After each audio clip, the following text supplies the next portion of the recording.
First, you must realize that you have no idea before you can know the idea. We scan across all the frequencies if we want to learn anything new.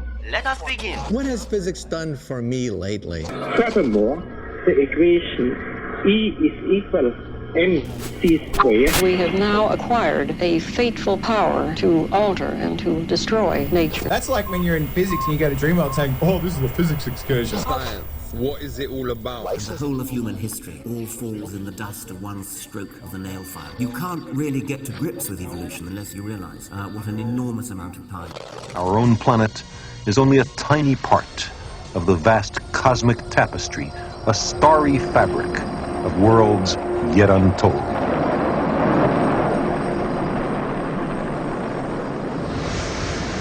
You are tuned in to what can only be described as the best radio station on this blue dot we call Earth. It is, of course, 4ZZZ, your community broadcaster, be it on your conventional wireless radio by tuning into the classic frequency of 102.1 FM, digital devices such as DAB or smart speaker, listening via the Community Radio Plus app, or streaming us live from our sensational website at 4zzz.org.au. And of course, you can always listen back to our show, or any 4ZZZ show for that matter, using the ingenious on-demand feature also found at that URL. We also have a weekly podcast of the show for your listening pleasure, curated by Toby, a condensed version of the show without the music, which my mum prefers. Just search for our show name, which is, of course, No Idea, spelt with a K, your weekly dose of science. And joining me for this episode to speak about all things science are two of my favourite science influencers. Howdy, Peter. Howdy. Howdy, Gabriel. Hey, Max. It's been a week of Artemis 2, hasn't it, in the science world? Yeah. And as much as we'd like to do wall-to-wall Artemis 2 science, we are going to bring you our usual jam-packed show. We will talk Artemis 2, but I always get distracted on these space missions because they're out there, studying something like the moon, and I usually end up spending more time looking at the photos of Earth because it makes you realize, oh wow, we're a little speck. There's our little speck. Look at it, just circling through space time. And I saw this one photo which was amazing of the Earth at nighttime, and they did a long exposure, so it's bright. It looks bright, just illuminated by moonlight. By opening the camera shutter for a long time, you can allow the small amount of light in, and you can see the Earth below, and you can sort of see a big chunk of ocean, like 70% of the surface is. A little thin bit of atmosphere. Yes, right. Max has joined us on the long walk. We're going to talk about the exposure time, are we? No. What it made me realize was, I wonder how much life there is on our little pale blue dot. How many living things. We don't know. There's no real figure for how many living things there are on Earth. But one country tried to get that figure, to estimate how many living things there were just within its own borders. Any guesses which country that was, Peter? I'm going to guess, given that I know that it's under 1,000, it was something like a very small country, maybe an island. So I'm going to say Tonga. No, Max had it. It's New Zealand. It is a very small island country. We're not that small. Hush. We're large and powerful and beautiful. That's it. Not too powerful, because to start off, they made this back of the envelope estimate possible by cheating. They excluded all life that isn't visible in our lives. No insects, no worms, no single-celled organisms. Right. So rounding up the decimal places, they've excluded 100% of life on Earth. But if you just go for that fraction of a percentage of life, that tiny bit of visible life, the birds, the fish, the plants, the mammals, right. New Zealand's Department of Conservation last year estimated the total population of life in the land of the long white cloud. Any guesses to what that was? 695 whatever at the end. Out of the billion, and you got it, 695 billion. And it is, of course, Max, our 695th episode of this show. No idea. 1 billionth. Your weekly dose of science. Yes, we're 1 billionth of the way to the population of visible life in New Zealand. Coming up on the show, I've got some stuff on some more visible life on chimps, which we've been following a bit. There's been this huge study published in the journal Science tracking chimpanzees at war. The first documented civil war between chimpanzees, some of the first documented war, like genuine conflict war that has gone on in a non-human species. So I'll be getting into that. What have you got, Peter? I'm going to be talking about some sniffing stuff, some stuff with our noses and why they're more important than you think they are. And later on, I'm going to be talking about some thieves. Thieves and trickery. Really? Max? Yeah, I'm going to talk about the physicality of doom scrolling on your phone. So we'll see how that turns out. Do you get RSI or not? Yeah. And we're going to try and get into Mythos as well with Maxi, right? Yeah, we are. After MotoRap. And the Project Glasswing.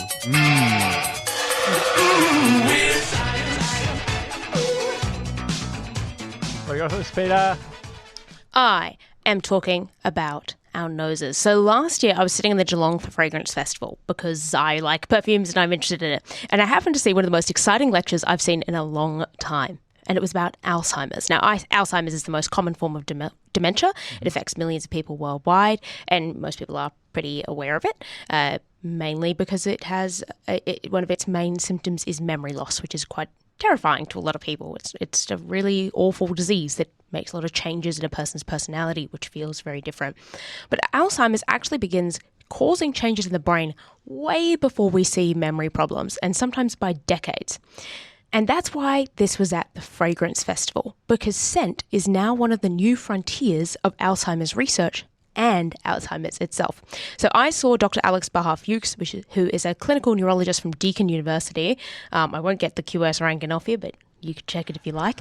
And he was talking us through how your sense of smell predicts and prevents Alzheimer's. So basically he told us that it is the earliest sign, or one of the earliest, I think, at the time that he was talking, which was to see if you had a risk of Alzheimer's. Now, other ones that are known are loss of hearing is a big one, loss of sight to a certain extent, but loss of hearing was the big thing. But smell. Actually, he found out that much earlier than you lose your hearing, you lose your sense of smell, or hyposmia is the name of this. You'd have a reduced sense of smell or no sense of smell.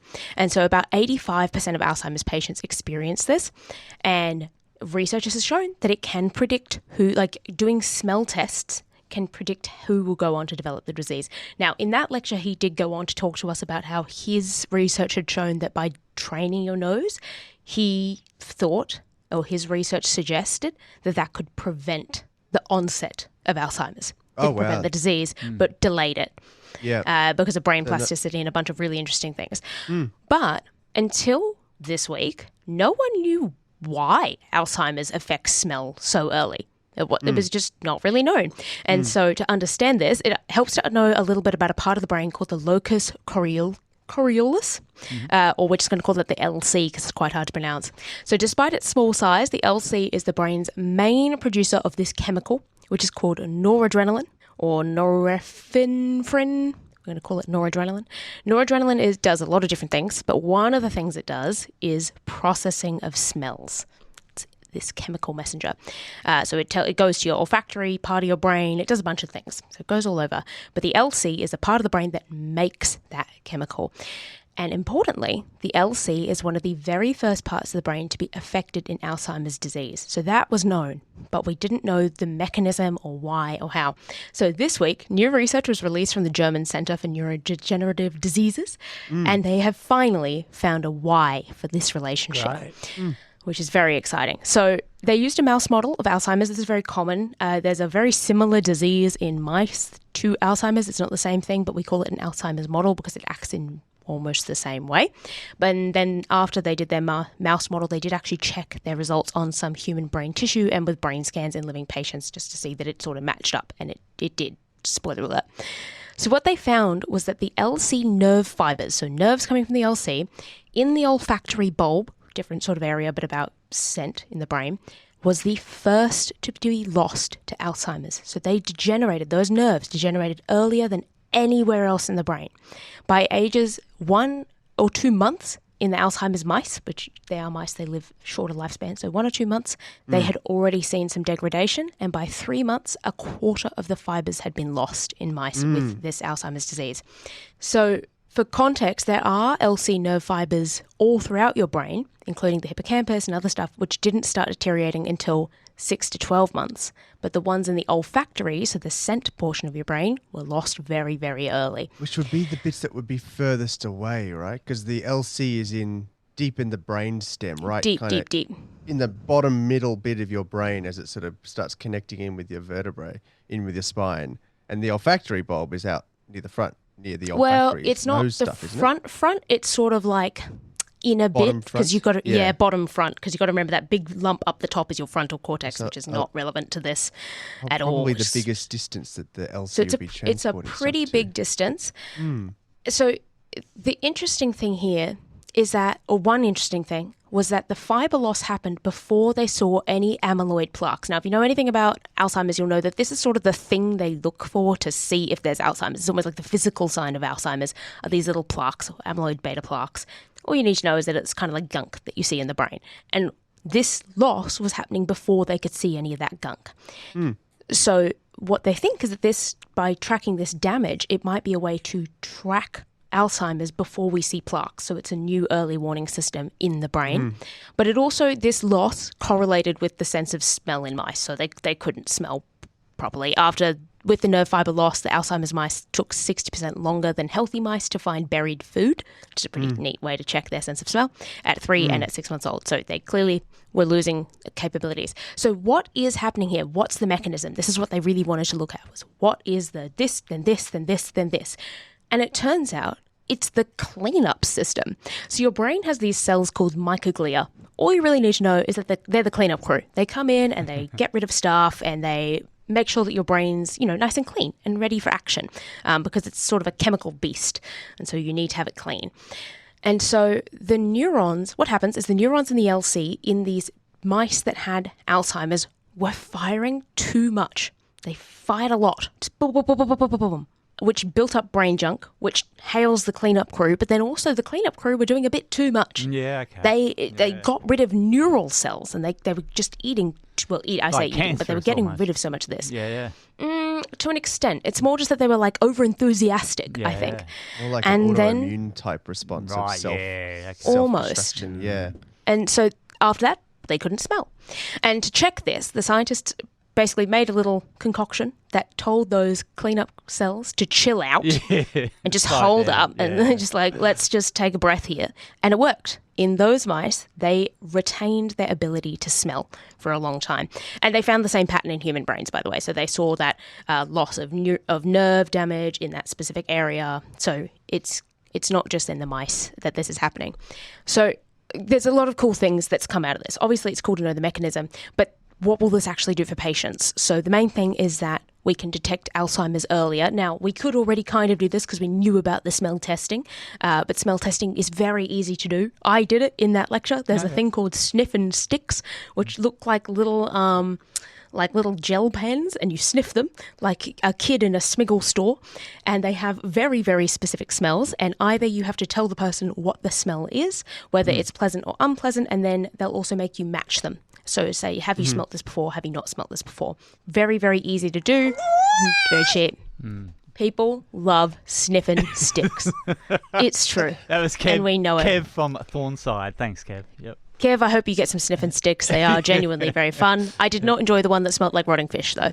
But the new thing is that this is also, because we know this pathway, the mechanism, it might be a new sort of thing to look into for treatment. Like if we were able to prevent this, would that then prevent Alzheimer's? Yes, That's a completely unanswered question. No one knows. Or It delay may not. or anything. Yeah. Yeah, any of that, all of those questions completely unanswered. How it relates to your, to my earlier point from the professor that I saw, his point of, does smell training prevent Alzheimer's? His research implied it does. So does that imply that brain plasticity can do this itself without you having to have surgeries or changes to your body? All of these huge unanswered questions. The one thing to note with this is obviously this was a mouse study. They did check with humans, but there were only a couple. And this is it's just the beginning of this start of research. But I think my note to you is smell things. Go out and smell some roses and make sure that you test yourself. Is that a rose? Is that jasmine? Right. Test your nose. Why not? Stop and smell the flowers. Nice. We just got another subscriber, so we better do this. You tune into 4ZZZ, and the show is No Idea, and we're going to play part 2 of this.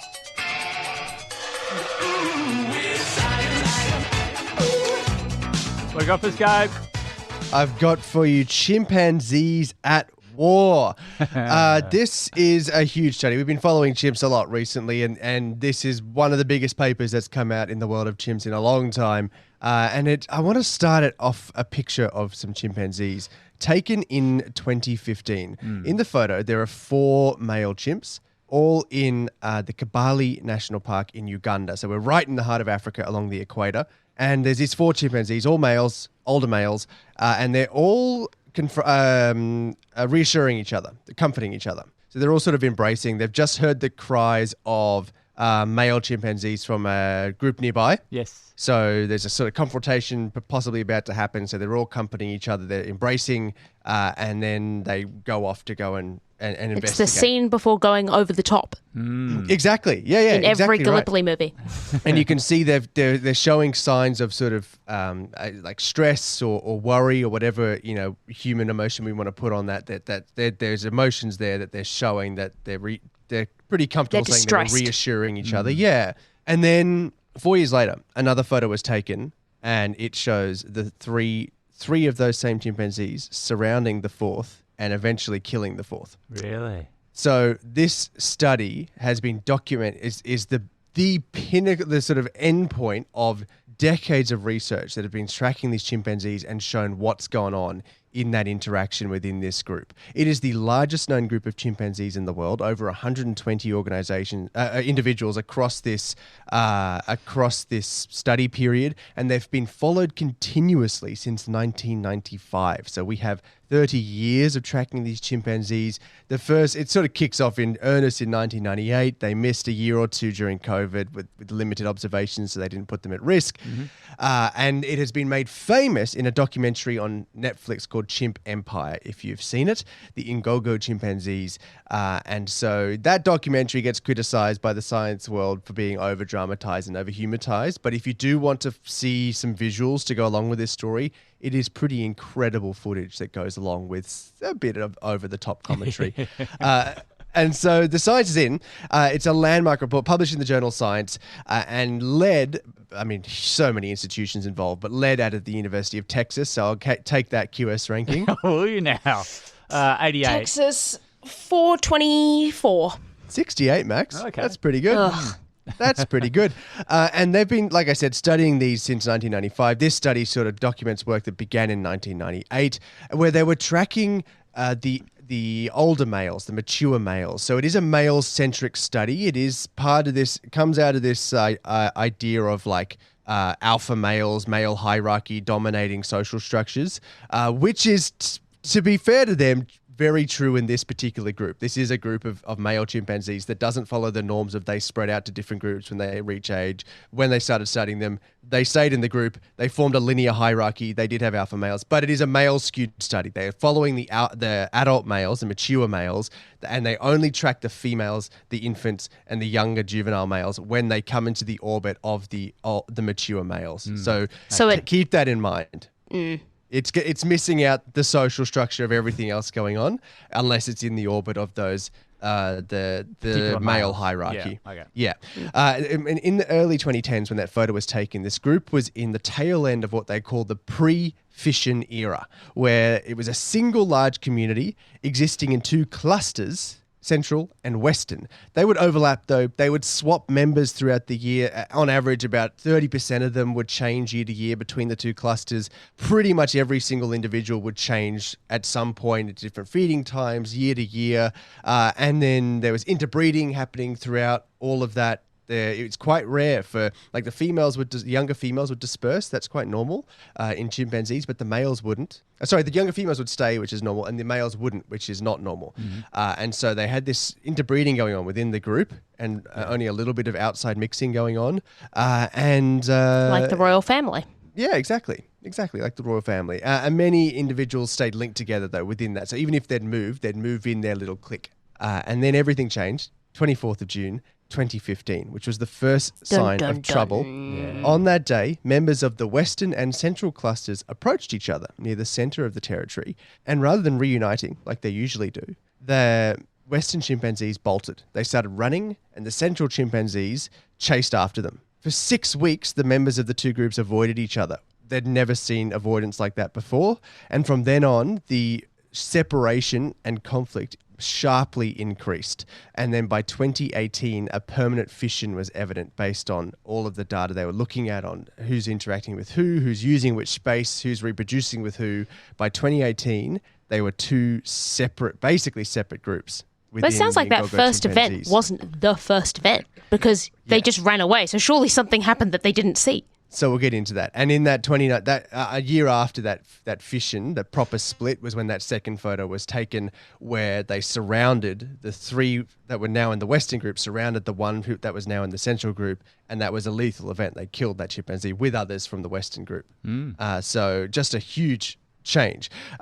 Interestingly, the Western group was smaller. This is sort of the one that split off a bit more in the end, and the Central group, that was the one that did that chasing in that first event they saw, was bigger, and it didn't instigate any of the attacks after that day. Every single attack they've seen since has been instigated by Western chimpanzees, the Western cluster, the smaller group, doing these sort of territorial like patrols, and then it sparks a conflict. And things turn violent. We have some data on the total number of deaths they've tracked across these populations.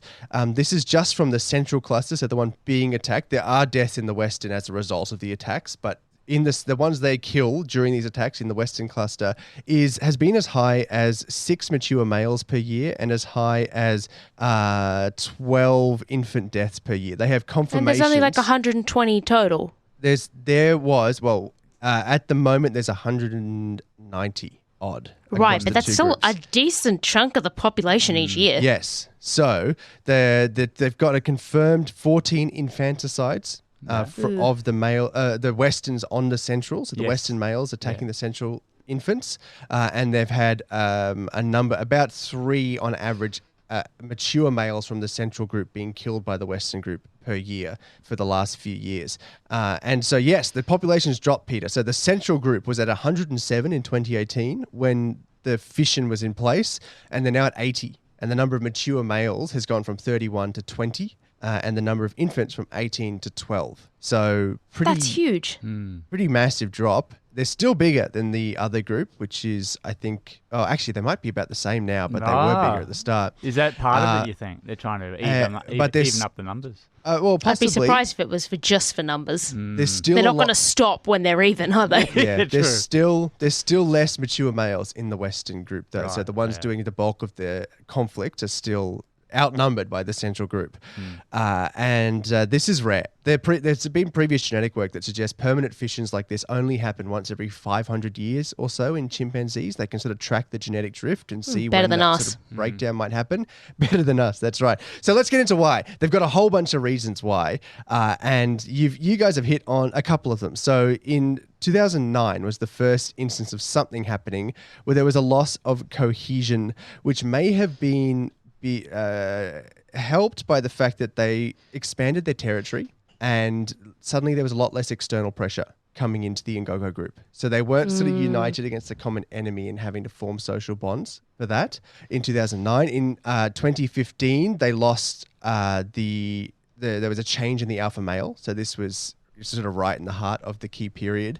There was a change in the alpha male, which would have changed the social dynamics a lot. There was as well, Peter, deaths leading up to the main event in 2014, which may have acted as a catalyst. There was the death of 5 adult males and 1 adult female in 2014. The causes of their deaths are unknown, but 2 exhibited clinical signs of illness, raising the possibility that some died from disease and could have disrupted the social network. And who knows what their understanding of what happened was, the chimpanzees' understanding of what happened was as well. There was then in 2017, so right before the fission was in place properly, a big respiratory epidemic. We often underestimate the role that disease plays in these things. Killed 25 chimpanzees, including 4 adult males and 10 adult females. Yeah, and so we just got to thank Chris from Brighton for the baby harp seal is not excited about this. Let's be clear. And so that could have played a part, not just in changing the dynamics, but just taking out key links of existing adults that may have known each other and linked the groups together. There's a standard evolutionary drive against outsider males. Like these were an exception to the rule, kind of in chimpanzee world, that the young males disperse. They kept the males within the same pool, so there may have been ongoing. So maybe that was a mistake. Yeah. Yes. Yeah. Get rid of men. Problem solved. And then, well, Max, like that's what the science is telling us. Oh, that's what sperm whales do, like you said last week. Yeah. And they're peaceful.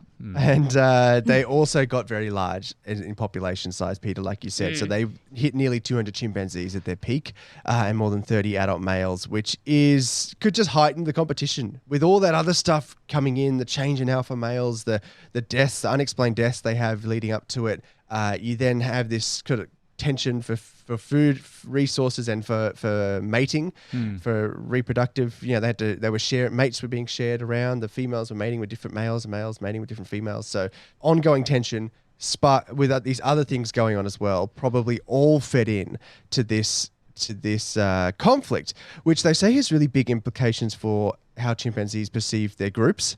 It's not just about, we have this idea that it's like outsiders are bad, so they have this built-in thing against outsiders, but they've shown this was lethal conflict against who do you decide who an outsider is with. Yeah. They weren't strangers, exactly right.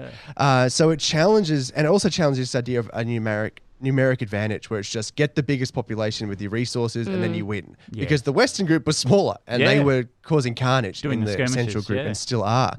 Exactly. So there could be a really big importance, even in something that we think of as primitive as a chimpanzee, in the social bonds between the groups and the strength of those bonds can and the intelligence be more important. and intelligence, but can overpower the numeric advantage. So even though they were outnumbered, the bond between these Western groups, particularly the main males who were doing a lot of the fighting, could have been just really important in actually making them be able to win these territorial skirmishes. And they say overall, it really challenges this idea of you need cultural markers for conflict in not just chimps, but also in our group of primates. This idea that it's not based. We often think of, you need some sort of ideological, cultural, social network thing to be the basis of a deep, lethal conflict like this. But this shows it can just be the breakdown of interpersonal relationships, not some sort of entrenched division, but the breakdown of relationships that can lead to these sorts of results. And they say, I just get one more thing, Peter. They say that it's, they have this great quote at the end of the paper that I want to touch on because they sort of link it to how it might relate to humans. And they say it's tempting. It's tempting to attribute polarization and war that occurs in humans today to ethnic, religious, or political divisions, focusing entirely on these cultural factors overlook social processes that shape human behavior. In some cases, it may be the small daily acts of reconciliation and reunion between individuals that we find opportunities for peace. Which I thought I think that's a really good quote, because I think the interesting thing here is that we're looking at it as scientists. And so obviously we can't say things like, I thought the disease thing is interesting, like what Max said, because we don't know. Maybe when back in the day, we didn't understand that fevers were a symptom and not a disease themselves, so we blamed cold, we blamed things. We don't know what's going through their heads about what they think this disease is. There is a full possibility. They are totally have the cognitive abilities to blame certain members of their society for a disease. That is possible. It's just something we can never, ever prove. And it's not something we should try to prove. Things because perhaps there's a small skirmish and then one gets sick soon after, which happens to be unrelated, and then dies. And then in their heads, that links it to, exactly. There's so many other things going on where here. With an intelligent creature like this and in complex social changes where science suddenly feels crude because there's nothing we can do to actually understand why they want to do things. Is a critical problem in biology is when it becomes a choice and we want to ask, why are they doing this? We can't really. We can look at it like they have and say, well, here's all the factors that are increasing reasons they could be in conflict, but we could do the same for our own wars and say, there was too many people in one place and we lost the ability for food and people would, you can do all of that and it's still effective, but you don't get at that core why, and we never will because you can't ask. And so I think it's really interesting to see this like almost top-down approach of looking at war in another species. Yeah. They did. It's a really great study. If you do want to have a look, they did these great statistical models where they were looking at these relationships between the individuals and the clusters, and that the taking out of those key links through whatever the cause was, through disease, through direct killings, the removal of those key links seems to have been a really important part of what cemented the division between the two groups. So they're saying they're really honing in on that importance is, for whatever reason, the loss of those links, the social connections between the groups is what allowed for that split to happen, the division to not just occur, but stay in place and then open the door, I guess, to all this ongoing conflict. Look, the last of the pretty boys, and I'm not talking about Max on the text line here, of No Idea fame either, but the last of the pretty boys, look, I lost my place. Yeah. I hope our show renewal's going all right with that. Ian's not too distracted. You tune into 4ZZZ, and the show is No Idea with me, Max. You can hear Issy in the room. Hello. Well, Gabriel and Peter, you received an email this week. I did. I've been chatting with some researchers. If you listened to last week's show, I talked briefly about some new research on echolocation, how anyone can do it, and mainly how these researchers from the UK had been able to show that the brain uses aggregate data to form conclusions, which is pretty cool. And I was emailing them because I wanted to ask them for something. You might remember in the study that they used sounds. They played sounds to both expert and beginner echolocators to test them. So I asked them if they would send me one, and they did. So I have one of their sounds. I'm going to test you all. So what's going to happen is I'm going to play a sound. You'll hear a click, and the researchers have very carefully created this sound to mimic what would happen if you were using clicks to echolocate and there was an object in front of you that is reflecting those sound waves back at you. That's how echolocation works. Now, the object is either to the left or right of you. I'm going to play the sound, and all you have to do is tell me if the object is to your left or your right. And you can text in as well, 0420 626 733. It won't be accurate if you don't have headphones, but why not give it a shot anyway? The left and right too. True, yeah, but it's meant to be coming from your head. So you. if your ears are suddenly very far away, it doesn't quite work. Well, give it a shot. See if you can. All right. We're going to play it once, then we're going to play it a number of times. That is the wrong sound. This is it.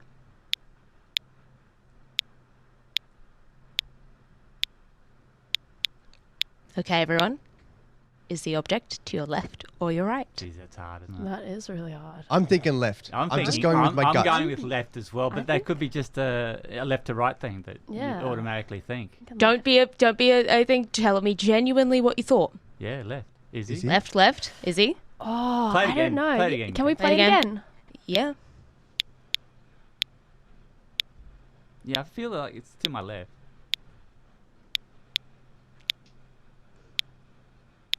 Izzy's really concentrating. Yeah. I don't know. Izzy's going to get this. Yeah. Is it right? Because that thing said I am right-handed. So that's to the left. Damn. Oh, let's go, Max. It is slightly on your left. Yeah, just slightly. Yeah. Couldn't. Yeah. I'd be such a bad on your dolphin, left. dude. Well, to be fair, I did look up how to learn echolocation, and it starts with you putting a piece of paper in front of your face and clicking and then taking it away and clicking and doing that back and forth just so you can learn whether something's in front of you and doing, gradually increasing from there. They did say that people can kind of get at least the paper thing very, very quickly. They learned within a few minutes. So if you had done that first, maybe you would have been better at this, but the study was with beginners, so I used beginners. Yeah. And then text in if you got it. I mean, it's a 50-50 chance regardless, but text in if you got it. And the best bit about your article last week about it, they found out that when they had experts in the trials, they didn't need any more information. Like after a few seconds. At least one did. Yeah. Just a few seconds. One guy was great. He knew straight away where it was. Yeah. Yeah. He heard one click and he knew. Yeah. That's crazy. And that's incredible. Can you imagine hearing that click once and knowing exactly where it is? Yeah. That's crazy. Okay. Let's get back into my weird science.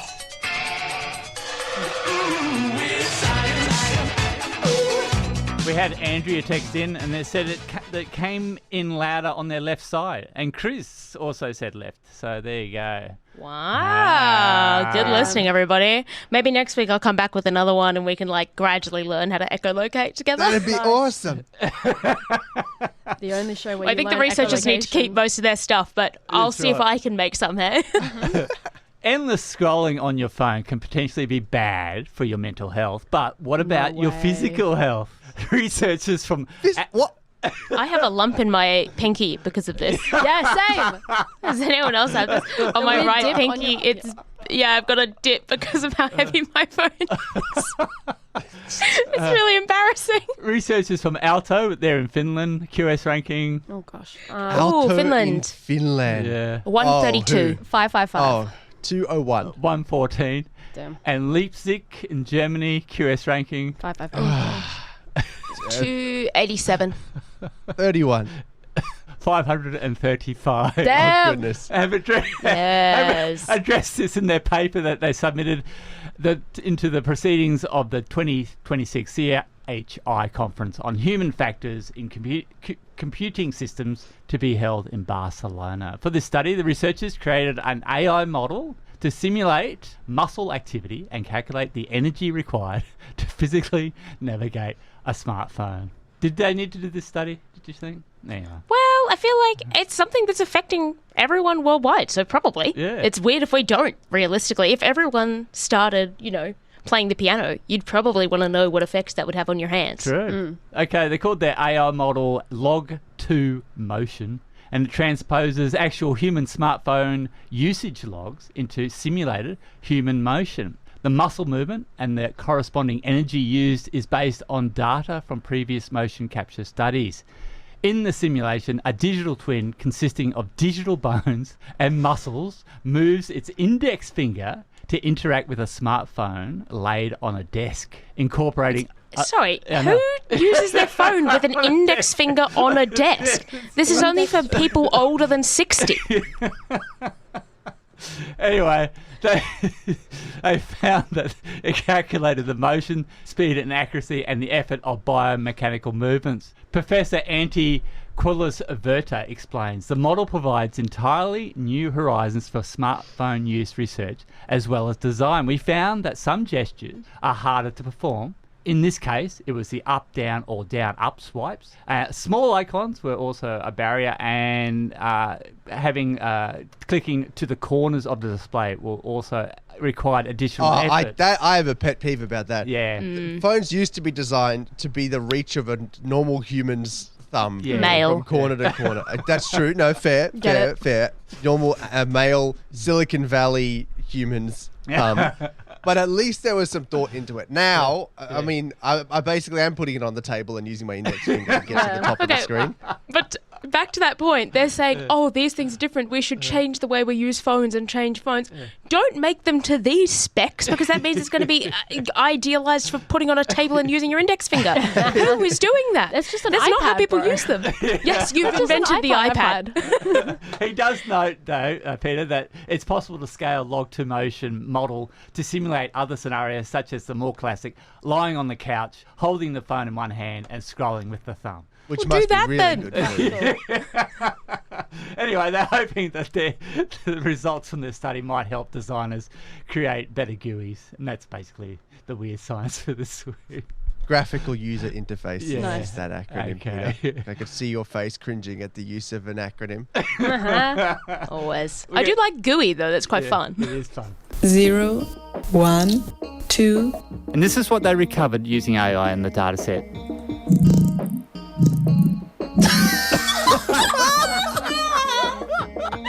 Thank God someone's working on this. I don't know what I'd do without it. You're tuning in to 4ZZZ, and the show is No Idea, your weekly dose of science with me, Max. We've got Gabe, we've got Maximillian, and we've got to do this.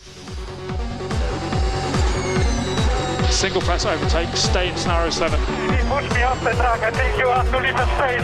All the time you have to leave a space. Come on. Get it, Kill. Get it. Woo! Yeah, you don't need to tell me that. Max, we're in this together, mate. Head down. Come on. Yes! Great job, guys. That was hard work. Oh, that was hard work.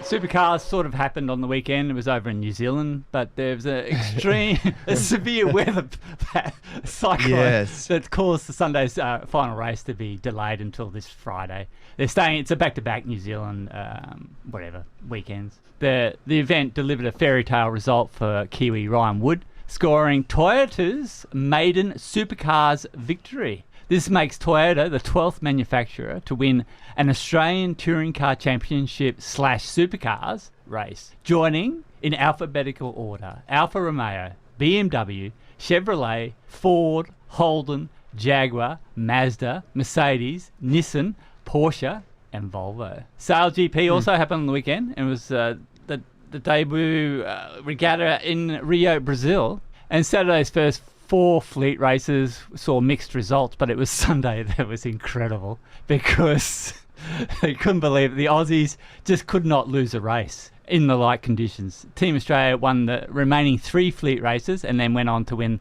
the final race, and I have to say very easily. This elevates Team Australia, which is now jointly owned by Hugh Jackman and Ryan Reynolds, by the way, along with the team CEO Tom Slingsby, to the top of the Sail GP ladder with 9 regattas to go. And I'm thinking, will the final 2 regattas happen, because they're in Dubai and Abu Dhabi later in the year. So we'll see what happens there. I know there's a certain straight they won't be racing in. Now, Issy. Yes, I'm so excited about this news. My Twitter feed was inundated with photos of Dorian Pan with confirmation that she is preparing for a potential F1 test with Mercedes.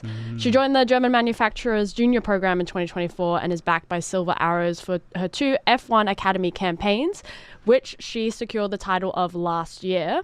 And she's made her switch this year to testing prototypes, competing alongside Julian and Lorne and Richard Vishma in the European Le Mans series, and is also entering the 24 Hours of Le Mans. And that was quite exciting to see her race.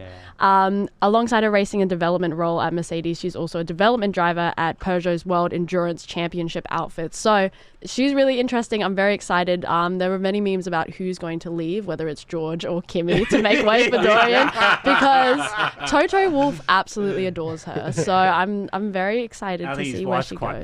Yes, of course. Susie Wolff is in the comment section with hearts and everything. So this is really interesting, though, that she has chosen to stay with the team that she did F1 Academy with and go into development less than going into Formula E like some of the other F1 Academy drivers. So I'm very excited for this. Cool. Maxie, any more to add to the MotoRap this week? Yeah, little late-breaking F1 news. They've banned one of the engine tricks. Not the compression ratio one, though. The pistons, is it? No, it's the deployment, the energy deployment trick that Mercedes and Red Bull were using in qualifying, where they could keep the battery going to the end of the lap, and then suddenly do a hard cut, which would normally then derate the engine for another 60 seconds. But of course, in qualifying, you're going to do a cool-down lap anyway. It doesn't matter. So a bit of a loophole in the rules that the FIA have just tightened up. Cool. Gabe, anything to add for the MotoRap? Nope, that's it. The only racing coming up this weekend is the Supercars, by the looks of things. No Sail GP, F1, none of that. Just Supercars. And a bit of GT racing for Max Verstappen also on the weekend. But that's all good. You tune into 4ZZZ. And the show is No Idea with me, Max. We got Issy, we got Maximillian, we got Peta, and we got Gabriel. And we're going to talk about Claude Mythos. Because it's been in the news recently. Or Mythos. Yeah. So this is one of a new model from Anthropic, which is sort of a bit of a breakaway company from OpenAI. A couple of the researchers decided that they would take, I guess, a more cautious approach to developing these models. And it turns out they've got a secret model they just had hanging around for a while, which they've been using in, I guess, a cybersecurity and information security sort of capacity. One of the most hilarious things to come out of this is when testing it, one of a researcher set it up saying, like, can you break containment out of this virtual machine? Just, like a really locked down computer. Can you get internet access? Can you do something interesting? Goes for lunch in the park, suddenly gets an email on his phone, and it's from Mythos saying, done, I broke a containment, buddy. So, it wasn't even supposed to have access to the internet. My read of it was that it was just set up to try and find exploitations offline. Interacting with a virtual agent. Sandbox. And then it sent him an email at lunch being like, hey, I found some stuff. I found some liabilities. And he's like, 1, cool. 2, how did you get the internet? Yeah, exactly. It just did what it was Unreal. told. Yeah. You know, and that's the brilliant thing about these models is they will just literally go off on these tangents, and you know they will really they'll take what you prompt it with quite literally, and you have to you have to watch them, and they're thinking now that this model, because of just these hilarious sort of I guess how do you say, like, emergent behaviors, that they're not going to put this one out. They've come out plainly said That's a good idea. We're That's not going to smart. we're going to hold this one close to the chest. So they've announced what's called Project Glasswing, working with some big companies like Microsoft, etc., to actually use it to find exploits in their existing software packages. They're worried that, because there's no real difference between finding an exploit for good and finding an exploit for bad, right? In terms of the process, you could prompt one of these LLMs, which can read, a 200,000 line code base in a trivial amount of time versus what it would take a human to audit it, and not to mention all the time and money that goes along with this. There's a concern that if they put it out, there will be bad actors finding zero-day exploits in software. They've already found one in OpenBSD, which is one of these operating systems used on servers. Zero-day exploit meaning like it's at day 0 of being exploited, and that it hasn't started being exploited yet. It's a thing that can be exploited. It's basically like an unutilized flaw. Right? Exactly. Yeah. So day 0 meaning hasn't been done yet. Which means if it hasn't been seen in the wild, then you don't know the mitigations to put in place. Yeah, and that's the danger. So they found that OpenBSD one. Is that what you're about to talk about? How it was 27 years or something? Exactly. That's and relatively well tested, relatively well used, and it's a legitimate exploit. I believe in like the TCP stack, which underpins a lot of the internet and such. And it's just been sitting there for 27 years, unnoticed. Unnoticed. Yeah. The FFmpeg one was interesting as well because it had really excellent automated test coverage, but it was still had been there. I think it was like on the order of 13 years, 15 years, something like that. 16. 16. Yeah. So really incredible stuff. This is just stuff. It just goes to show how much of our digital infrastructure is built up on the fact that a lot of these things aren't a lot of the things we use aren't targeted. They're not big enough targets, so people don't go digging into them enough to find these exploits. And 2, even the ones that are big enough to be targets, like Linux and OpenBSD and Firefox and everything, all the other ones they're looking at, it'll take so much time and effort for someone to meticulously go through this code and find these exploits. And these AI, they've just hit the mark with this AI model, and it's able to do it at a rate that is according to their data, we're relying on Anthropic data here, but according to their data, is just so far above what any AI model's been able to do before. Yeah. It's just wild. And not to miss out, OpenAI have now also announced that they have their own super secret cybersecurity model called GPT 5.4 Cyber. So it seems like this is the way that that whole information security industry is going to be heading now. Is a lot of LLM automation to hopefully secure things better. I think we can look at it actually from a positive point of view, that if the tools are in the right hands, and even if they're not, the point is like people should be able to move fast enough to actually secure. As we're saying, these are existing exploits. They were in the wild. People could have found them. That's the other thing with 0 days is you don't necessarily know if anyone has them. Because, by the very nature, they're not publicly known. An exploit is most valuable when you've discovered it at 0 days and can sell it on to someone or hold it at ransom. Yeah, exactly. And then they've set up Project Glasswing, is what they're calling the effort to try and, I guess, maybe do the right thing. It's hard to say do the right thing with these massive AI-based companies, but Anthropic, at least when the red line is in the sand, they do seem to take the right decision. They said no to... rather than step over it.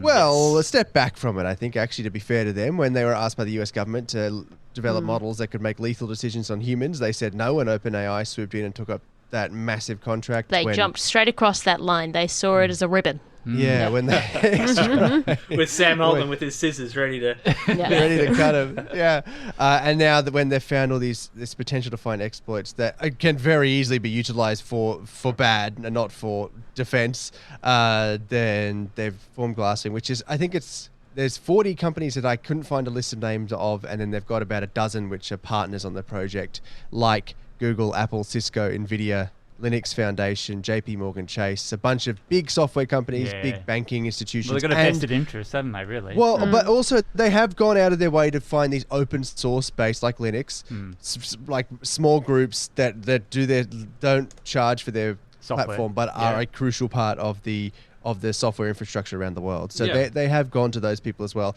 which does kind of mean, I don't know what you think, Maxi, but it feels like they've gone out to enough people that it's a matter of time before it leaks. So hopefully, you know what I mean? Like, you can't go out to that many groups and not get leaked somewhere. Yeah. Well, but the thing is, they use a account-based authorization for it. I'm assuming they're just using Claude Code, so if it leaks, they can just revoke it because it still runs all on Anthropic's hardware. But as you say, if people are running it, I guess, on their own hardware, but I don't think they generally do that. I think you have Didn't the entire source code for the Claude large language model get leaked a few weeks ago? Not Wasn't the that a model, whole thing just the harness. The harness, code. okay. Yeah. So that inspires you with confidence, doesn't it? It does. And in fairness, that was probably an LLM's mistake. It enabled what's called source maps, which you use for debugging, and it's accidentally shipped them where it wasn't actually meant to ship them. But it's huge, right? It's a huge shift in cybersecurity. Oh, for sure. Going forward, because it's now not just about these teams of people trawling through code trying to find exploitations, and people trying to find exploitations in their own stuff. These large language of these AI models can do it in a scale and in a way that we've never seen before. So it's going to change a lot. I feel like once it does get into bad hands and it becomes a bit of an arms race of who can find exploits first and defend against them, because that's the other big part is a lot of these day zero ones that you talk about, the software company might actually know about as well, but just hasn't gotten around to fixing yet. Yes, because in they some don't cases. see it as a big enough issue. Yeah, so, and I'd actually argue, weirdly, the one they found in FFmpeg isn't that big a deal. Yeah, but it's potentially a big deal, if that makes sense. Like if you could maybe chain it with another exploit, it gives you just a little bit of access to memory or write access to memory that you shouldn't have if you construct a specific H.264 encoded MP4 file. But it's a really important project because, as you're saying, like it underpins a lot of stuff. Like every video on YouTube goes through FFmpeg. Yeah. It's crazy to think about the scale on, and these are volunteer maintained pieces of software as well. And some of the big companies will contribute back, like Google or whatever, because they use it, right? They use it commercially, so it's only right to try and what they call upstream their changes. But it's hopefully it does, like, I guess, release a bit of the burden on maintainers as well, because again, it is a voluntary position in most cases. If you then have this large language model, if it's cost effective, then that's actually an objectively good thing for software, I think. Obviously, there is that arms race danger, and I think this is why Project Glasswing exists, right? Like, it is to give people a bit of a head start before, inevitably we head towards... Yeah. And just quickly, there's some experts in information systems experts at Uni Queensland have written up a little conversation article you can read more about if you want to. But they do at the end have some recommendations for individuals that you can take to keep yourself safer when you're dealing with these systems. You can update your phones, laptops, browsers, and routers, replace unsupported devices, use password managers, and turn on multi-factor authentication as much as we loathe them. And there's put a very specific note of do not ignore patch updates. This is probably going to be more and more important going forward, that you update software as quickly as possible, because the speed of this stuff is going to ramp up substantially.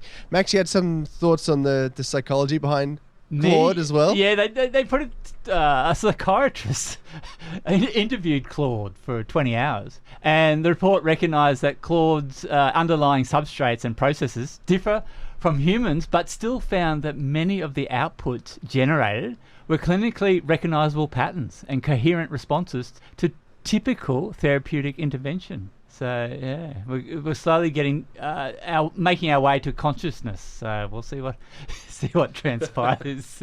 Love that. Anyway, this is just a shout out and a thank you to Billy, who just resubscribed to 4ZZZ. Thank you so much for your loyalty in supporting the station.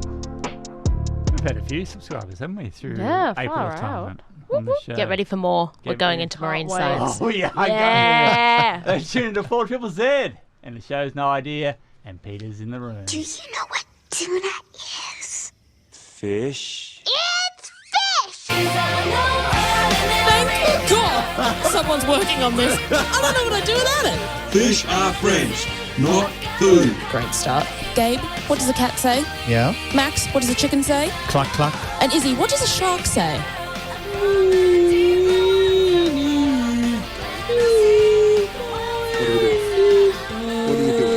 Do it. If you could take a feature of any animal and give it to yourself, what would it be? Whoa. Well, not echolocation, because I'm really bad at that. Well, maybe you could be good at it, Issy. Maybe you took it from something else. Yeah. Oh. What about you two? I don't know. I just said chin as a joke because a chin. Oh, a chin. Yeah. Because Oh. only humans have a chin. Yeah. Only humans have a chin. That's very good. Ha ha ha ha ha. I would take, assuming they actually worked for my weight, I would take wings. Yes. Yeah, human wings were like physicists have looked at this. They're huge. They're not very practical. You can't actually fold them because they'd be longer than your body. Like the heaviest bird is like 16 kilos or something usually. Like oh wow. Yeah, wings aren't really built for a human-sized animal. Right. Yeah, it doesn't quite work. Thank you for asking, everybody. I would take kleptobiology, which is the act of stealing biology, which is essentially wishing for more wishes. I wish for the ability to steal biology. So generally, living organisms produce the cells and biological bits that they need using instructions encoded in your own DNA. It's like, this is fundamental to biology. I feel like this is like baseline biology. You make stuff you need from your DNA. It is how you become you. You know, like very, very basic. However, some organisms break this fundamental rule by, we're going to call it borrowing for legal reasons. Okay. Maybe they have laws against this. Functional components from other species, which is a broad phenomenon known as kleptobiology. Klepto to steal, biology. Biological we've known this. sampling, if you will. Yes, if you will. If you will, it's borrowing, but we're going to call it klepto because they do not give it back. Now, we have known about this for quite a while. My favourite examples are from sea slugs, which actually do this quite a bit. They're quite good at kleptobiology in different ways. There's one called the blue dragon nudibranch, the Glaucus atlanticus. You may have seen them on the beach. They're also known as the blue, like Atlantic sea dragons is another name for them. They steal the stinging cells from their prey and store them in their own appendages. Now, they commonly steal from blue bottles, which give them their signature blue colour, and you'll often see them on the beach when there are blue bottles around. So next time there are blue bottles, don't despair. You can go and look for Atlantic sea dragons, which is really fun.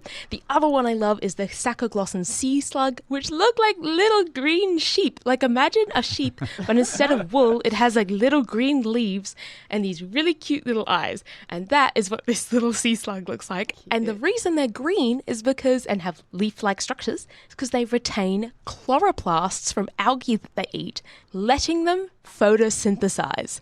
Wow. Yeah. Are you going to turn yourself green when you get this power and go out and just I don't want to photosynthesize photosynthesize in the sun? because I feel like, actually, maybe that's a really green way of living. I wouldn't mind being green. I'd be green. And in both cases, the host organism lacks those genes to be able to produce those components themselves. The Sacoglossan sea slug cannot photosynthesize without eating algae. The blue dragon nudibranch cannot sting things if it does not eat blue bottles or their parts of blue bottles. They just can't do it. They have to get it from their prey. And to get back to my original point, if I couldn't steal kleptobiology as a talent, I do think it would be nice to glow. Like, if I'm going to steal something, bioluminescence seems kind of cool. It would be nice to be blue, maybe not green, but it'd be nice to be blue and to glow. And apparently, a small Japanese fish agrees with me. Well, actually, all golden bullseye fish do. They're around the world. But the research was done at Tohoku University in Japan. QS ranking, please. 450. 220. 500. 109. Check those biases, friends. And I feel like we've just been burnt with the Japanese ones recently. We've gone high and they're low. They've just got a lot of universities, my guys. Like, they're going to have a range. So these golden bullseye fish glow. And a previous study made a striking discovery. Those fish glow in the dark, but not because of their own genetics, ? They use luciferase, which is an enzyme that drives the light-emitting chemical reaction. And they think it's for a specific reason. So the luciferase that they found in the fish's light organs was amino acid for amino acid identical to the luciferase of ostracods, which are these tiny little crustaceans. They're sometimes called sea fireflies. All you need to know is that they're teeny little things that glow in the sea, and they glow blue.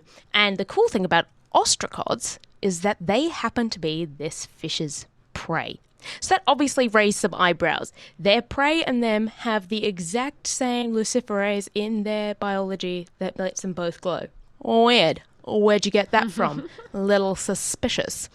But despite further study about how those fish acquired those proteins, it had not been confirmed.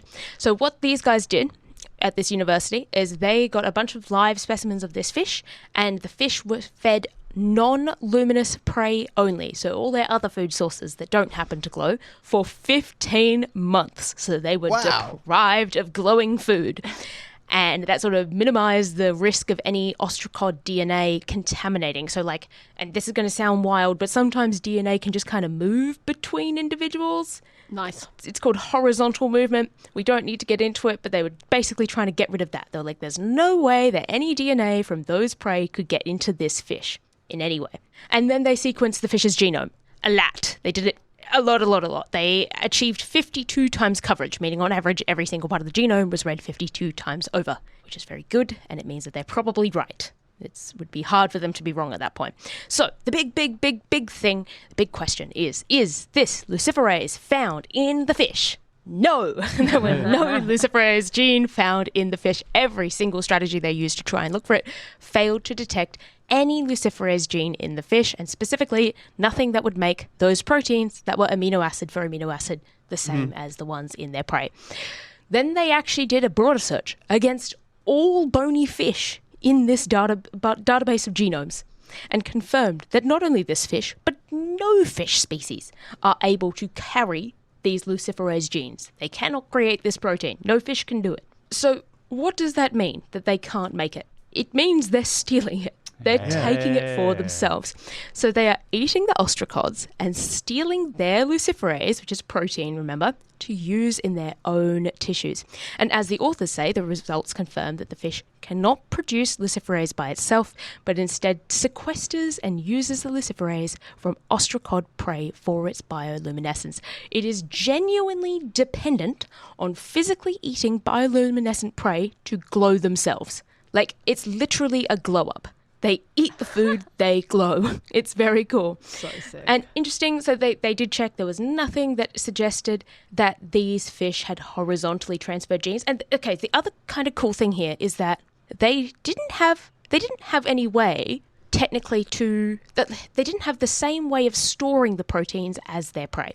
So their prey have this very specific way, not only of making the proteins, but of storing them, keeping them in their bodies, how their cells use that protein to glow.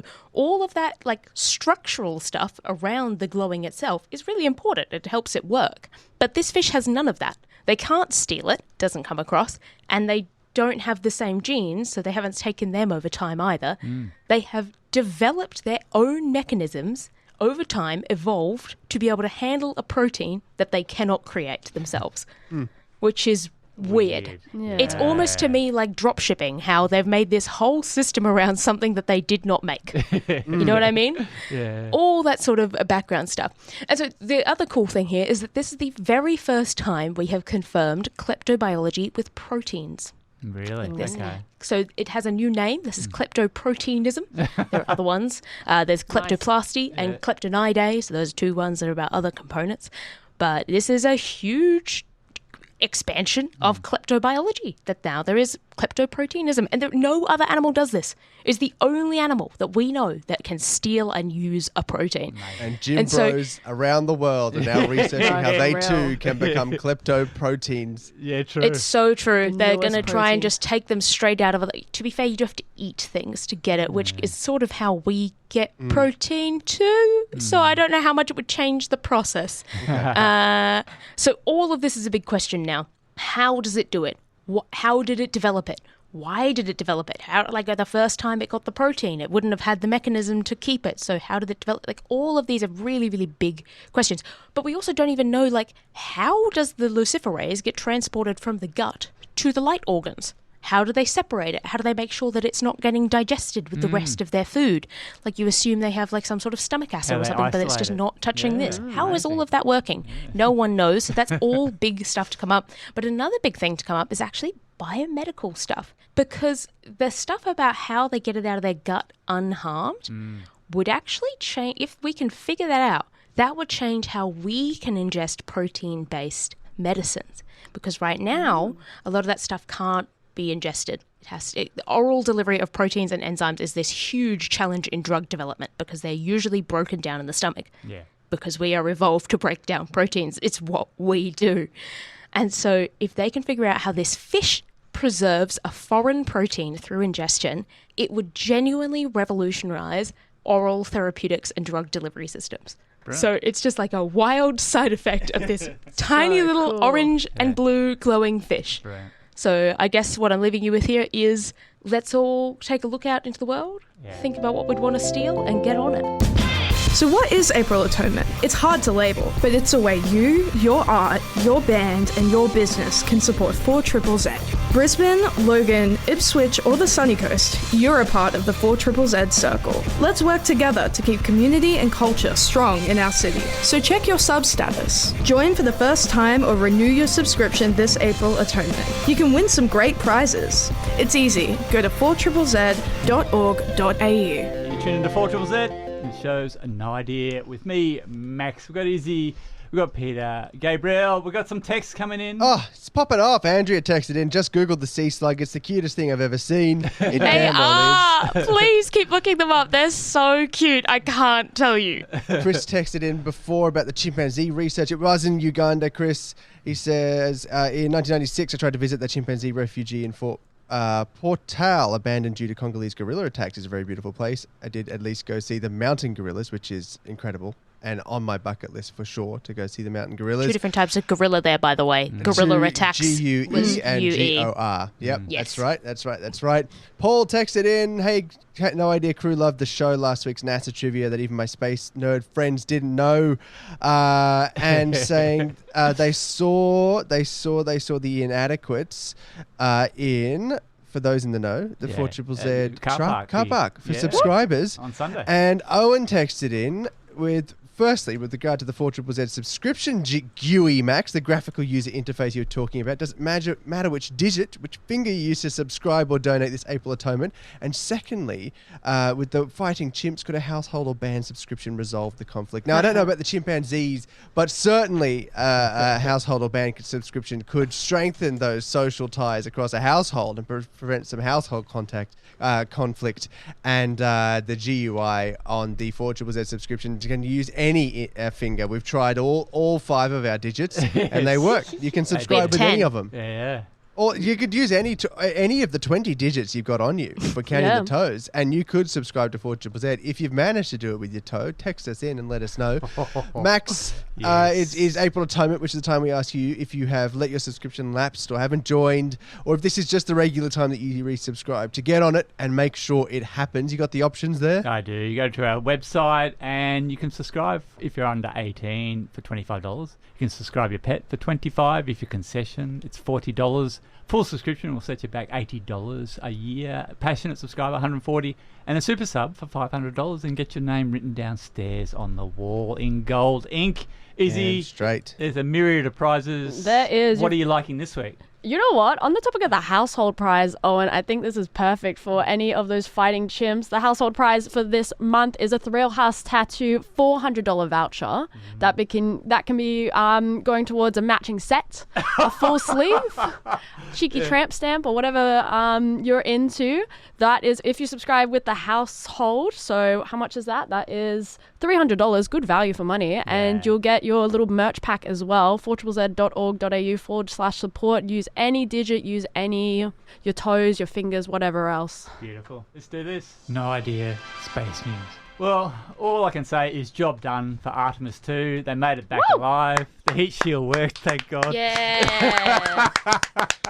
Goodness, that was a thing to watch, wasn't it? The little bullet hurtling through the atmosphere with plasma, blocking all comms for 6 minutes. Don't know what's going on. Oh. I was on the phone with Gabe at the point in time and he went, "Oh, it's over Australia. Can you see it?" And I looked up directly at the moon and I couldn't see a thing. So, no.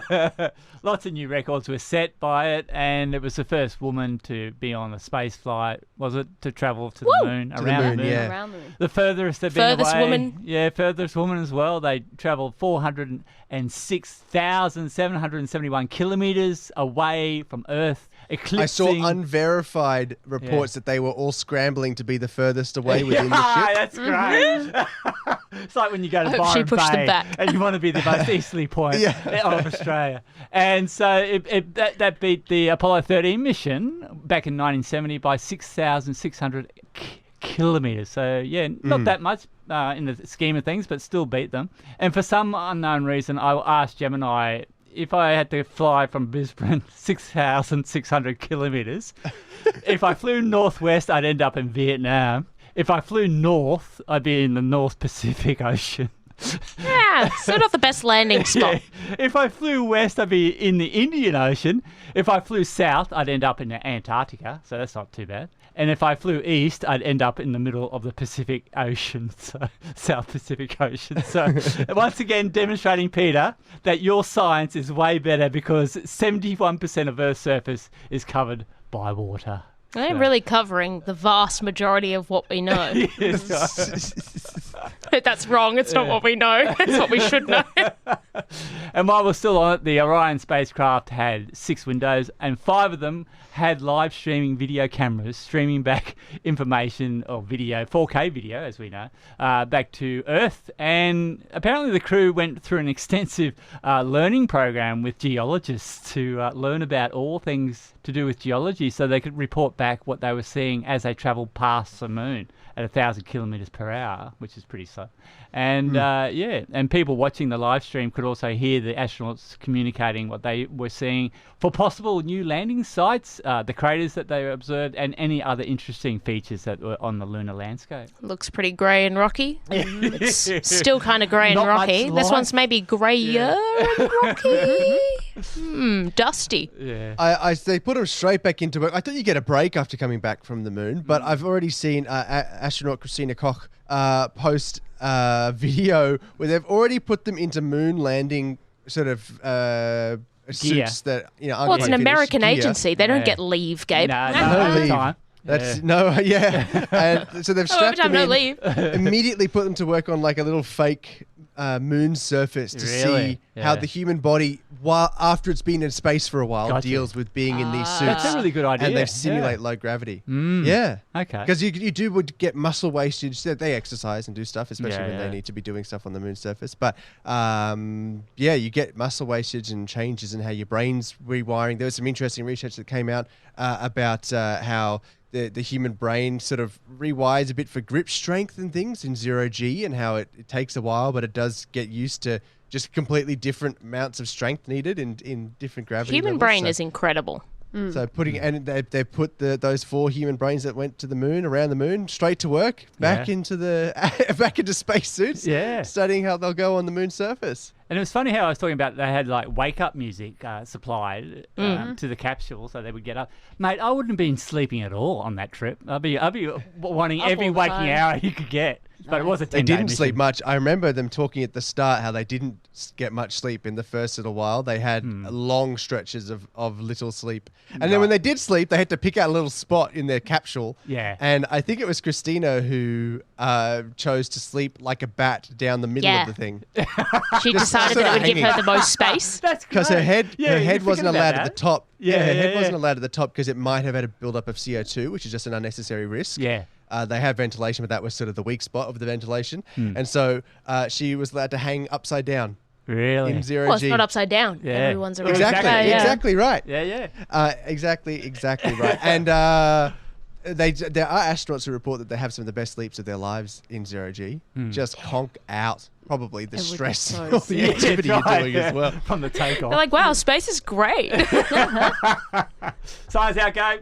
That is all we have time for. This show is brought to you thanks to all the subscribers to 4ZZZ. You can join them this April Atonement at 4ZZZ.org.au by subscribing at whatever level you choose. And on that website is also where you can listen back to the full recording of this show with all the music as well as a bunch of our previous shows. The condensed version is available on your podcasting platform of choice. Just search up No Idea 4ZZZ, no with a K, No Idea 4ZZZ, which is also our handle on all the socials. Thanks to Toby for editing up the pod. Thanks to you, Max, Izzy, and Peter for your work this week. We'll be back in your ears next week. Between now and then, stop and smell the flowers. Check out the landing video of the Orion capsule, because it's just amazing watching Integrity hurtle towards Earth as this bullet surrounded by plasma. 40,000 kilometers per hour was the entry speed when they started. Ooh. Tap yes on that software update, and don't trust a glowing fish with your proteins. And we'll speak to you next week. See ya. Yeah. Bye. I'm a goddamn marvel of modern science.